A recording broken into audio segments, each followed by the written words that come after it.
Elamite institution विषय जदि मु वन वर्ड रे कहबी it's just excellence more personal experience तो बहुत ही भलो अछि एंड मते पर्सनली फेवरेट भल लगे एथि पई काइना हमको प्रॉपर्ली ऑनलाइन क्लासेस फैसिलिटी दिया होउची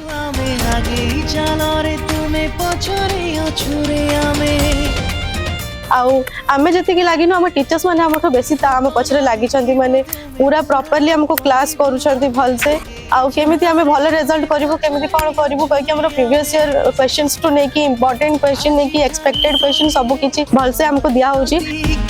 रखिबा जाति रटे क रखि पारेना एबे एग्जाम देवा पे जतले आछो हमको बहुत प्रॉपर्ली नै कि आशा नै कि आछंती हम गाइड आउ हमर मेंटर तो बहुत ही भलो फूड अवेलेबिलिटी भी बहुत ही अच्छी पूरा टाइम टू टाइम ही जाउची मोर पर्सनल एक्सपीरियंस तो बहुत भला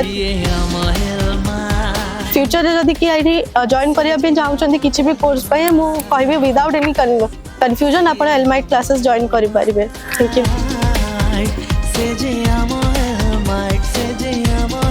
95,000 रे आपण कंप्लीट करि परिबे आपनकर 2 इयर रो बीएड कोर्स ताहले एबे ही कांटेक्ट करंतु आपन निकट रे थिबा एलमाइट क्लासेस सहित किबा विजिट करंतु हमर वेबसाइट www.elmite.com